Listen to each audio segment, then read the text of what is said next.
السلام علیکم ناظرین کرام، میں آپ سبھی کا خاص کر 12ویں جماعت کے ان طالب علموں کا جن کا ایک مضمون اردو ہے ان کا خیر مقدم کرتا ہوں۔ آج کا موضوع رہے گا خواجہ حیدر علی آتش کی غزل۔ پہلی غزل ہم اس کی تشریح کرنے جا رہے ہیں جو 12ویں جماعت کے نصاب میں شامل ہیں۔ تو جو یہاں پہ نثری حصہ ہے سوانح حیات اور خصوصیات کلام، وہ آپ خود پڑھیں گے اور میں ان کے لیے آپ کے لیے ایک دم سادہ، جامعہ اور ایک دم مختصر نوٹ مہیا کروں گا۔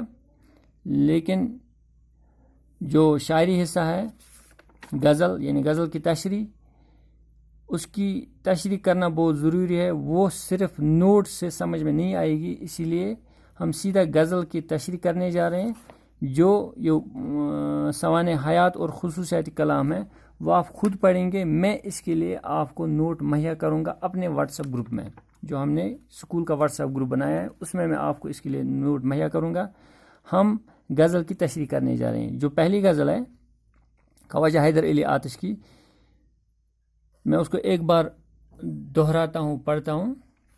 حباب آسا میں دم بھرتا ہوں تیری آشنائی کا، نہایت غم ہے اس قطرے کو دریا کی جدائی کا، تعلق روح سے مجھ کو جسد کا ناگوارا ہے، زمانے میں چلن ہے 4 دن کی آشنائی کا، فراق یار میں مر مر کے آخر زندگانی کی، رہا صدمہ ہمیشہ روح و قالب کی جدائی کا، نظر آتی ہیں ہر سو صورتیں ہی صورتیں مجھ کو، کوئی آئینہ خانہ کارخانہ ہے خدائی کا، نکل اے جان تن سے تا وصال یار حاصل ہو، چمن کی سیر ہے انجام بلبل کو رہائی کا۔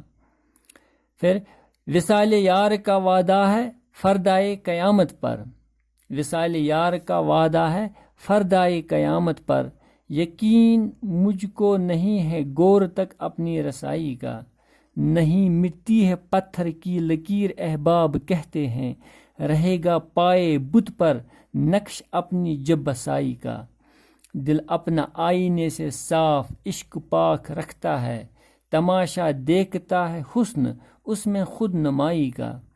پھر مقطع کا شعر ہے، نہیں دیکھا ہے لیکن تجھ کو پہچانا ہے آتش نے، بجا ہے اے صنم جو تجھ کو دعویٰ ہے خدائی کا۔ یہ غزل ہوئی۔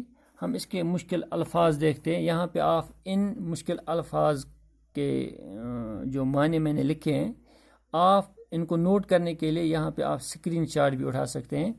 میں پھر بھی دہراتا ہوں ایک بار میں نے کیا لکھا ہے، ہو سکتا ہے کہیں پہ آپ کو میری لکھائی سمجھ میں نہ آئے۔ حباب جسے ہم بلبلہ کہتے ہیں، پانی کا بلبلہ، واٹر ببل۔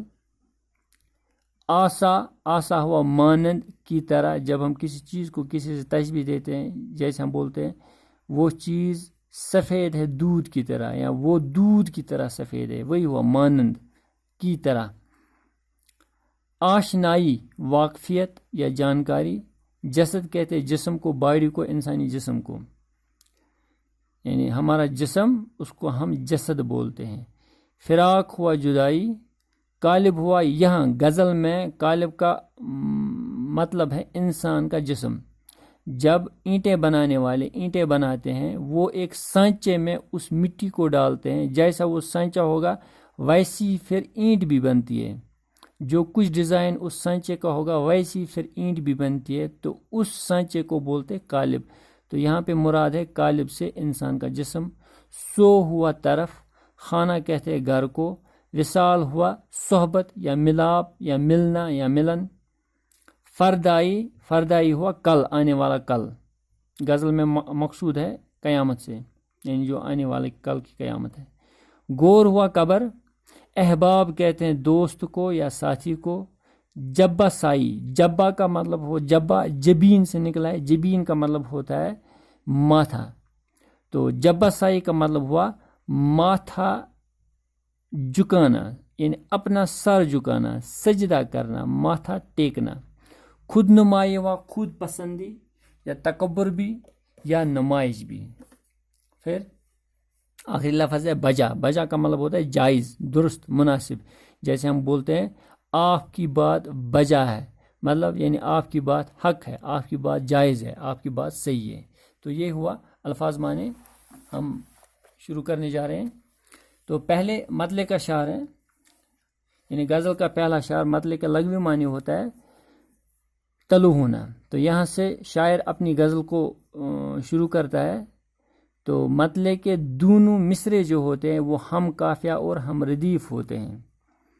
ردیف کہتے ہیں اس لفظ کو یا ان الفاظ کو، یعنی ایک کلمہ بھی ہو سکتا ہے، بہت سارے کلمات بھی ہو سکتا ہے، بہت سارے کلمات بھی ہو سکتے ہیں. یہاں پہ ایک ہی کلمہ ہے، جیسے کا یعنی پہلے شعر کے دونوں مصروں میں آخر میں جو کلمہ یا جو کلمات بار بار جو ریپیٹ ہو، اور جو باقی اشعار ہیں ان اشعار کے مصرع ثانی میں، یعنی دوسرے، یعنی یہ دوسرا اشعار، تیسرا، چوتھا، پانچواں، ان اشعار کے مصرع ثانی میں آخر میں جو کلمہ ریپیٹ کیا جائے، بار بار دہرایا جائے، بار بار آئے، اس کو بولتے ہیں ردیف. یعنی کا آخر تک. یہاں پہ ہم دیکھیں گے ہر شعر کے دوسرے مصرے میں کا ریپیٹ ہوا ہے تو کا ہوا ردیف. تو ردیف سے ایک دم پہلے ایسے الفاظ آتے ہیں جو ہم وزن اور ہم آواز ہوتے ہیں، یعنی ان کا وزن بھی ایک جیسا ہوتا ہے اور ان کو پڑھنے سے آواز بھی ایک جیسی نکلتی ہے. جیسے آشنائی، جدائی، آشنائی، جدائی، خدائی، رہائی، رسائی، سائی، نمائی، خدائی، یہ سب کے سب الفاظ یہ ہم وزن بھی ہے اور ہم آواز بھی ہے. ان لفظوں کو ہم قافیہ کہتے ہیں. تو اگر جو پہلا مصرع ہوتا ہے غزل کا، اس کے دونوں، جو پہلا شعر ہوتا ہے غزل کا، اس کے دونوں مصرے، یعنی مصرع اول اور مصرع ثانی، پہلا مصرع دوسرا مصرع، دونوں مصرے ہم قافیہ اور ہم ردیف ہوتے ہیں. یعنی ایک ہی جیسا قافیہ بھی ہوتا ہے اور ردیف بھی ہوتا ہے. تو اس کو بولتے ہیں مطلع. تو مطلع کے شعر میں شاعر فرماتا ہے حباب آسا میں دم برتا ہوں تیری آشنائی کا، نہایت غم ہے اس قطرے کو دریا کی جدائی کا. یہاں پہ جو شاعر ہے وہ اپنے محبوب کو دریا مطلب تصور کرتے ہیں، یعنی جو اس کا محبوب ہے اس کو دریا تصور کرتا ہے، اور خود کو پانی کا بلبلا یا اس دریا پر اٹھنے والا بلبلا بلاتے ہیں یا کہتے ہیں. یعنی وہ محبوب سے مخاطب ہو کر کہتے ہیں کہ میں ایک بلبلی کی مانند ہوں، میری حیثیت کچھ بھی نہیں ہے، میری وقت، میرا وقار کچھ بھی نہیں ہے، میں ایک دم بلبلی کی طرح ہوں، اور میں تم سے ہر وقت آشنائی اور محبت کا دعویٰ کرتا ہوں. جو میرا وجود ہے وہ صرف تمہارے وجود سے ہے. مطلب بلبلا تبھی بنے گا جب دریا ہوگا، جب دریا ہوگا اور دریا میں پانی کے اوپری سطح پہ بلبلا بنے گا. تو اگر دریا نہیں ہوگا تو بلبلا بھی نہیں بنے گا. تو اس طرح یہ کہتا ہے جو میری حقیقت ہے، جو میرا وجود ہے، وہ صرف تم سے ہے. جس طرح دریا کی، جس طرح ایک پانی کے بلبلے کا وجود دریا سے ہے، اسی طرح میری حقیقت بھی تم سے ہے اے میرے محبوب. میں تم سے جدائی کا غم برداشت نہیں کر سکتا ہوں. یعنی اگر میں تم سے جدا ہو جاؤں تو میرا وجود بھی ختم ہوگا. جس طرح اگر ہم پانی دریا سے بلبلا اٹھانے کی کوشش کریں گے وہ ایک دم ختم ہو جائے گا اٹھاتے اٹھاتے ہی. یہ ممکن ہی نہیں ہے کہ دریا سے بلبلا ختم ہوگا. اسی طرح یہ شاعر بھی کہتا ہے، خواجہ حیدر علی آتش بھی یہ کہنا چاہتا ہے کہ میرا جو وجود ہے وہ میرے محبوب کی وجہ سے ہے.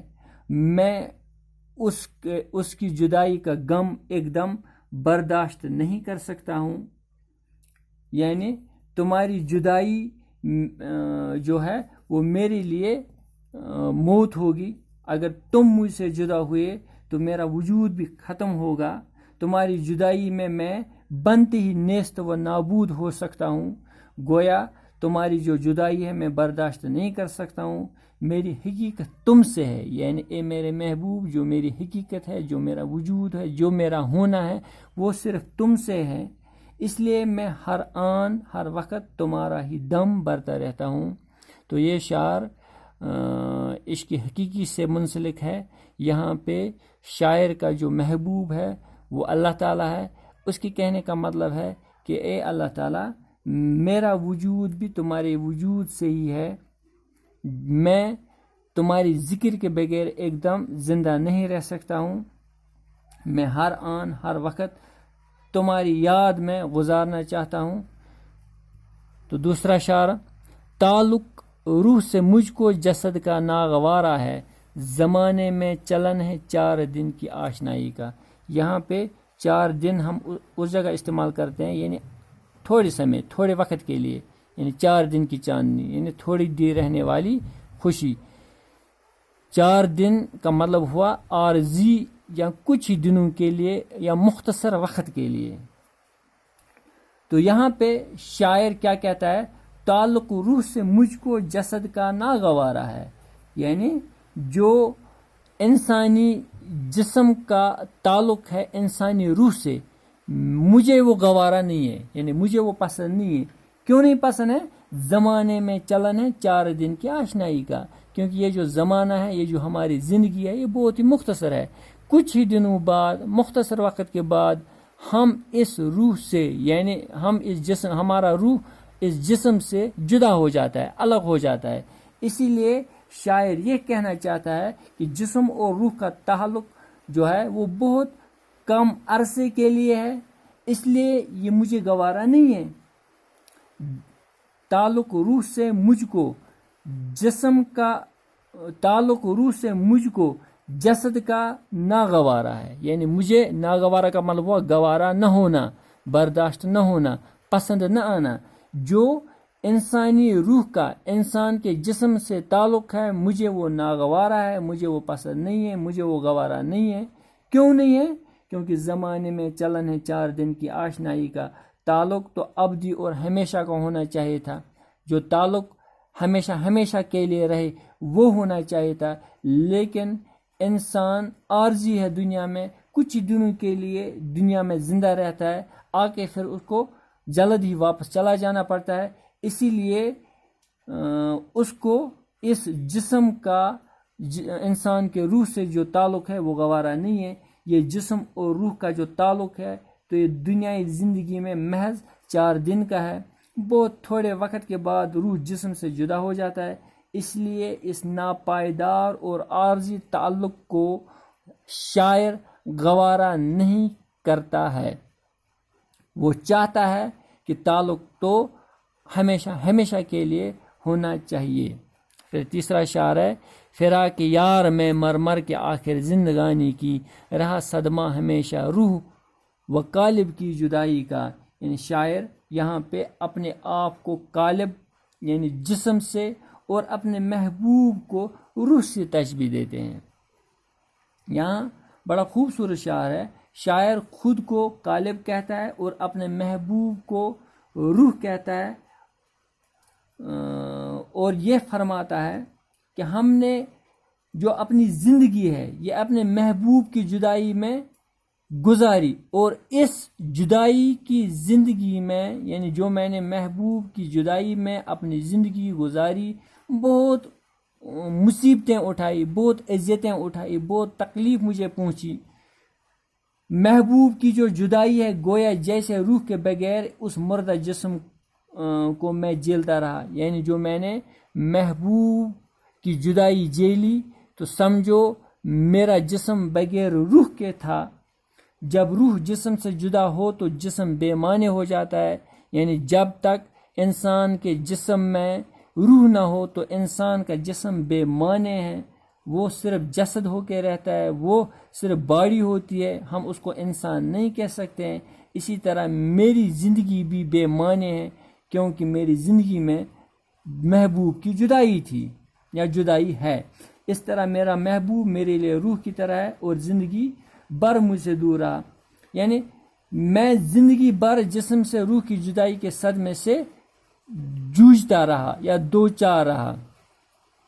یعنی یہاں پہ میں پھر سے اور ایک بار دہراتا ہوں، شاعر فراق یار میں مر مر کے آخر زندگانی رہا صدمہ ہمیشہ روح و قالب کو جدائی کا، یعنی یہاں روح ہوا انسان کا روح، لیکن تشبیہ دیتے ہیں اپنے محبوب سے، قالب ہوا انسان کا جسم تشبیہ دیتے ہیں، یعنی خود کو یہاں پہ شاعر قالب کہتا ہے، یعنی یہاں پہ شاعر یہ کہنا چاہتا ہے کہ جس طرح انسان کا جسم بے معنی ہے اس کے روح کے بغیر، اسی طرح میری زندگی بھی بے معنی گزری ہے اپنے یار کے بغیر، وہ مجھ سے جدا تھا تو میری زندگی بھی بے معنی ہے۔ پھر نظر آتی ہے ہر سو صورتیں ہی صورتیں مجھ کو، کوئی آئی نہیں خانہ کارخانہ ہے خدائی کا، یعنی یہاں پہ شاعر اپنے محبوب کی یا اللہ تعالیٰ کی بڑائی بیان کرتے ہوئے فرماتے ہیں یہ جو دنیا ہے یہ آئینہ ہے، یہ آئینہ یا شیش محل کی مانند ہے، یہاں پہ ہر طرف خوبصورت شکلیں نظر آتی ہے، خوبصورت یا حسین چیزیں نظر آتی ہے، یعنی یہ جو دنیا ہے اللہ تعالیٰ کی بنائی ہوئی، یہ اللہ تعالیٰ کی کاریگری ہے، بہت خوبصورت دنیا اس نے بنائی ہے، اور ہر ایک چیز کو صحیح جگہ پہ رکھ کے اس میں چار چاند لگائے ہیں، یعنی ہر طرف خوبصورتی شکلیں، خوبصورت لوگ یا خوبصورت چیزیں، تمام جو مخلوقات ہے دنیا میں خوبصورت ہے، تو ایک سے بڑھ کر ایک چیز یہاں پہ خوبصورت اور حسین ہے،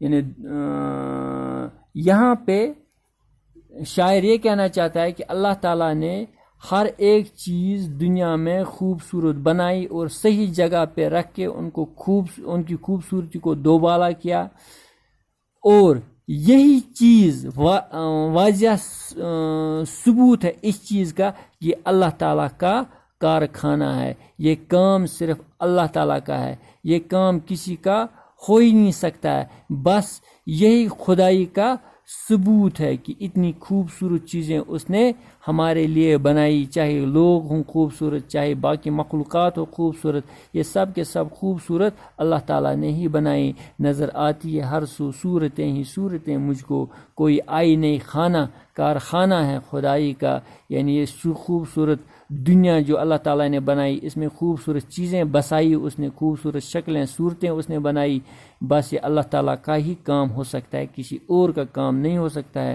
پھر اگلا شعر ہے، نکل اے جان تن سے تا وصال یار حاصل ہو، چمن کی سیر ہے انجام بلبل کو رہائی کا۔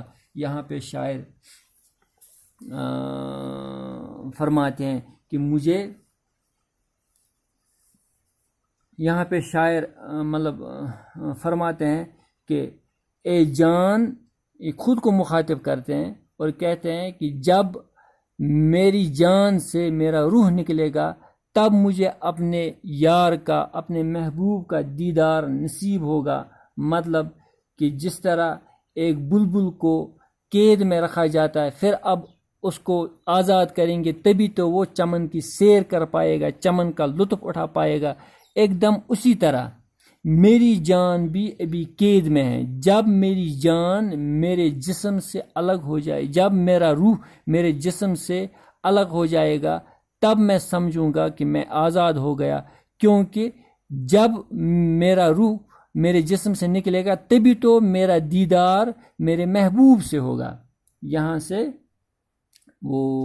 پہ شاعر اپنا محبوب اللہ تعالیٰ کو مانتے ہیں، اور اپنے محبوب حقیقی کا جو وصال ہے وہ اس کو تبھی حاصل ہوگا، جو اس کا محبوب حقیقی ہے اس کی ملاقات اس کو تبھی حاصل ہوگی جب وہ اس دنیا سے رخصت پائے گا۔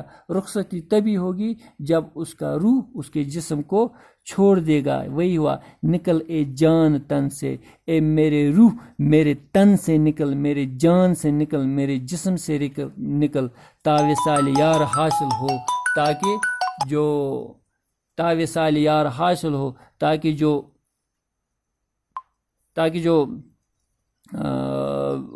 جو میرا یار ہے مجھے اس کی ملاقات حاصل ہو جائے گی۔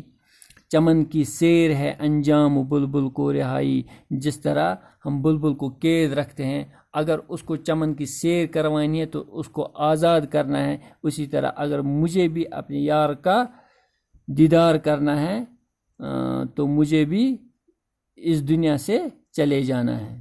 وصال یار کا وعدہ ہے فردائے قیامت پر، یقین مجھ کو نہیں ہے گور تک اپنی رسائی کا۔ یہاں پہ شاعر فرماتے ہیں کہ مجھے محبوب سے ملنا ہے، اور وہ کب ملنا ہے؟ وصال یار کا وعدہ ہے فردائے قیامت پر، یعنی مجھے محبوب سے، اپنے یار سے ملنے کا وعدہ ہے قیامت کے دن، یعنی جب قیامت برپا ہوگی، جب قیامت کا دن ہوگا، اس دن میری ملاقات میرے محبوب سے ہوگی، کیونکہ اس نے وعدہ کیا ہے۔ یعنی تمام کے تمام انسان روز محشر کے دن اللہ تعالیٰ کے سامنے جب حاضر ہوں گے، مطلب یہی ہے کہ میرا بھی ملاقات اللہ تعالیٰ سے اسی دن اسی آن ہوگا۔ لیکن ساتھ ساتھ کیا کہتے ہیں؟ یقین مجھ کو نہیں ہے گور تک اپنی رسائی کا، لیکن مجھے تو گور ہوا قبر۔ یقین مجھ کو نہیں ہے گور تک اپنی رسائی کا، مجھے یقین ہی نہیں ہے کیا میں قبر تک پہنچوں گا کہ نہیں پہنچوں گا۔ مراد یہ ہے کہ محبوب کی جدائی میں دن گزارنا بہت مشکل ہو گیا ہے، اور جہاں تک اس سے ملنے کی بات ہے، اس میں تو ابھی 2 دنیاؤں کا عرصہ، یعنی بہت عرصہ ابھی باقی ہے۔ اتنے لمبے عرصے تک میں نے جدائی کی عزتیں کو سہنا ہے، جو بہت زیادتی ہے میرے لیے۔ یعنی یہ وصال یار کا وعدہ ہے فردائے قیامت پر، یقین مجھ کو نہیں ہے گور تک اپنی رسائی کا۔ یہاں پہ شاعر خواجہ حیدر علی آتش یہ باور کرانا چاہتا ہے کہ اللہ تعالیٰ نے مجھ سے یا ہم انسانوں سے ملنے کا وعدہ کیا ہے قیامت کے دن، لیکن قیامت تک کا جو مرحلہ ہے وہ بھی بہت لمبا ہے۔ پہلے تو قبر تک ہی ہمیں 2 دنیاؤں کو پار کرنا ہے، قبر تک ہی جانا بہت مشکل ہے ہمارے لیے۔ پھر نہیں مٹتی ہے پتھر کی لکیر احباب کہتے ہیں، نہیں مٹتی ہے پتھر کی لکیر احباب کہتے ہیں، رہے گا پائے بت پر نقش اپنی جب بسائی کا۔ یہاں پہ شاعر فرماتے ہیں کہ میں نے نہیں مٹتی ہے پتھر کی لکیر احباب کہتے ہیں کہ میں نے اپنا جو ماتھا ہے، جو اپنا سر ہے، بہت عرصے تک اپنے محبوب کے پاؤں پک پائے ہوا پاؤں، بت ہوا یہاں پہ محبوب، یعنی یہاں پہ اس نے اپنے محبوب کو بت سے تصور کیا ہے۔ یہ نہیں کہ مطلب کہ وہ بت پرست تھے، نہیں، ایسا نہیں ہے، بلکہ شاعر کا اپنا منفرد انداز ہوتا ہے، وہ اپنی بات کس طرح پیش کرے۔ تو یہاں پہ شاعر یہ کہنا چاہتے ہیں کہ میں محبوب کے پاؤں پر بہت عرصے تک اپنا سر جھکاتا رہا، اپنا ماتھا رگڑتا رہا، یعنی اس کے سامنے سجدہ کرتا رہا، اس کے پاؤں پر میرے ماتھے کا نشان بنا رہے گا۔ یعنی میں اس لیے سجدہ کرتا رہا تاکہ اس کے پاؤں پر، یعنی ماتھے کے اس میرے محبوب کے پاؤں پر میرے ماتھے کا نشان لگنا چاہیے۔ جس طرح ہم دیکھتے ہیں اکثر جو ہم نماز پڑھتے ہیں، تو اکثر جو لوگ بہت زیادہ نمازوں کا اہتمام کرتے ہیں، نفلوں کا اہتمام، یعنی بہت ساری نمازیں پڑھتے ہیں، ان کے ماتھے پہ بھی نشان بنتا ہے۔ اسی طرح یہ یہاں پہ کہتا ہے کہ میں نے اتنے سجدے کیے، اتنا ماتھا رگڑا اپنے اس محبوب کے پاؤں کے نیچے، پاؤں پہ، تاکہ اس کے پاؤں پہ نشان لگے میرے ماتھے کا۔ جس طرح پتھر پہ کھینچی گئی لکیر مٹی نہیں ہے، اسی طرح اس میرے محبوب کے پاؤں پہ بھی میرے ماتھے کا نشان نہیں مٹنا چاہیے۔ یعنی اسی طرح میں نے اپنے پتھر دل محبوب کے پاؤں پر جو اپنی التجا منوانے کے لیے ماتھا گسایا، اس کے ماتھے پر میرے پاؤں کا نشان ہمیشہ بنا رہے گا۔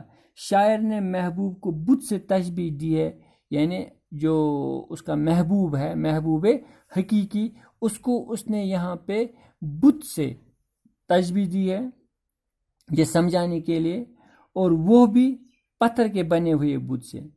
یعنی یہاں پہ نہیں مٹی ہے پتھر کی لکیر احباب کہتے ہیں، رہے گا پائے بت پر نقش اپنی جب بسائی کا۔ یعنی جو میں نے ماتھا رگڑا ہے، اس جو میں نے التجائیں کی ہیں اپنے اس محبوب کے دربار میں، تو اس وجہ سے اس کے پاؤں پہ میرے ماتھے کا نشان بنا رہے گا۔ اور یہاں پہ اس نے اپنے محبوب کو پتھر کے بت سے تشبیہ دی ہے۔ پھر اگلا شعر ہے، دل اپنا آئینے سے صاف عشق پاک رکھتا ہے، تماشا دیکھتا ہے حسن اس میں خود نمائی کا۔ دل اپنا آئینے سے صاف عشق پاک رکھتا ہے، تماشا دیکھتا ہے حسن اس میں خود نمائی کا۔ یعنی جو یہاں پہ شاعر اپنے بارے میں فرماتے ہیں کہ جو میرا دل ہے وہ آئینے کی طرح ایک دم صاف ہے، شفاف ہے، اور میں اس اپنے صاف دل میں پاک عشق رکھتا ہوں۔ یعنی میرے اس عشق میں کوئی کھوٹ نہیں ہے، کوئی بدنیتی نہیں ہے، میں نے اپنے عشق کو بڑی دیانتداری سے نبھایا ہے۔ میرے اس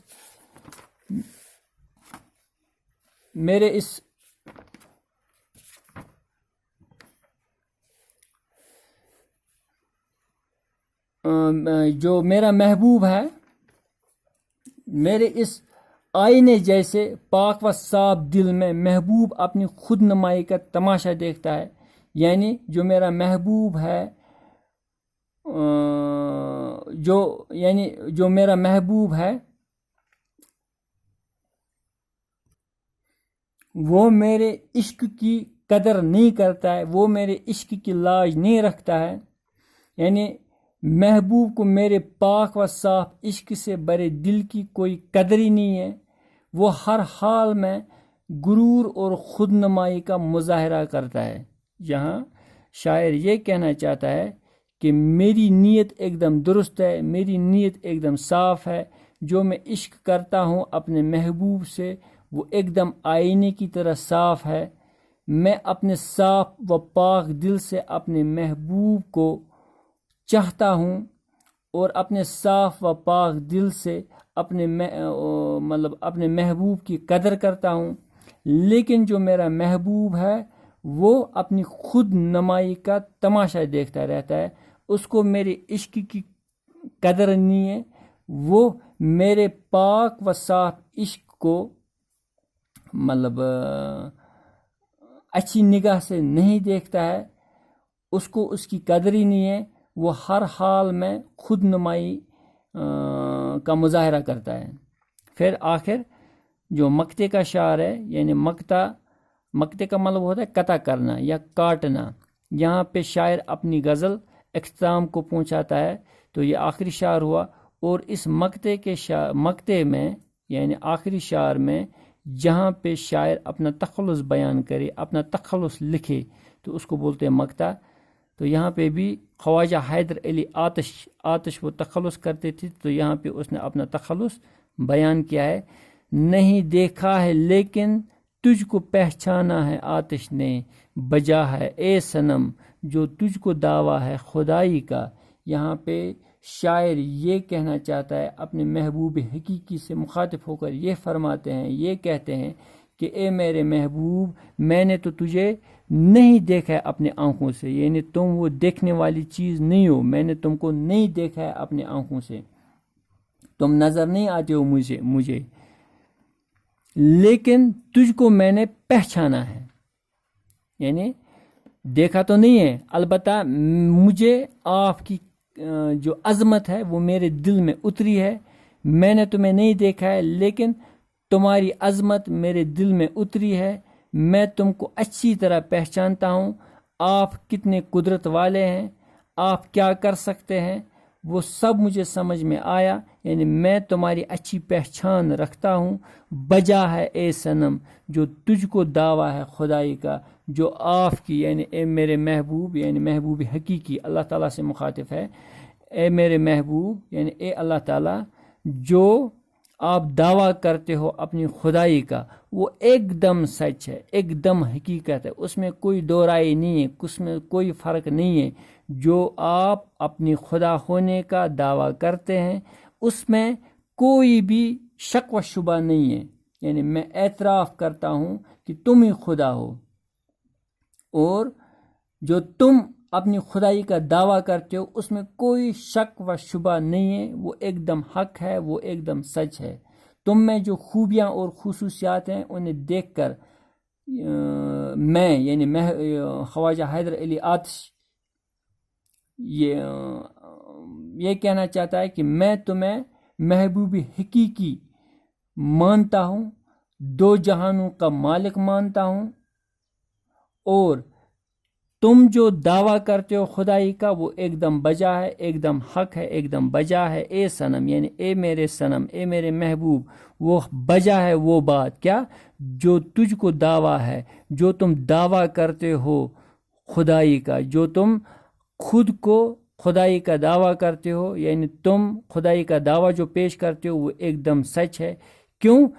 کیونکہ میں نے تم کو پہچانا ہے، اگرچہ میں نے تجھے دیکھا نہیں ہے، لیکن تمہیں اچھی طرح سمجھا اور پہچانا ہے۔ تمہاری عظمت میرے دل میں اتری ہے، میں سمجھتا ہوں کہ اللہ تعالیٰ کی جو مطلب اوصاف ہیں وہ کیا ہیں، جو صفتیں اللہ تعالیٰ کے، وہ مجھے اچھی طرح سمجھ میں آیا ہے، حالانکہ اس کو دیکھا نہیں ہے۔ اسی لیے تمہارا یہ کہنا کہ تم خدا ہو یہ ایک دم بجا ہے، ایک دم حق ہے، ایک دم سچا ہے۔ تو یہ اس خواجہ حیدر علی آتش کی پہلی غزل کی تشریح ہوگی۔ اس کے لیے جتنے بھی آپ کے نصاب میں اس کے لیے جو سوالات ہوں گے ان کے جوابات میں لکھوں گا، اور ساتھ ساتھ ہر ایک شعر کی تشریح بھی میں آپ کو نوٹس کے ذریعے مہیا کروں گا۔ انشاءاللہ آپ مسلسل ان ویڈیوز کو دیکھتے رہے۔ باقی السلام علیکم۔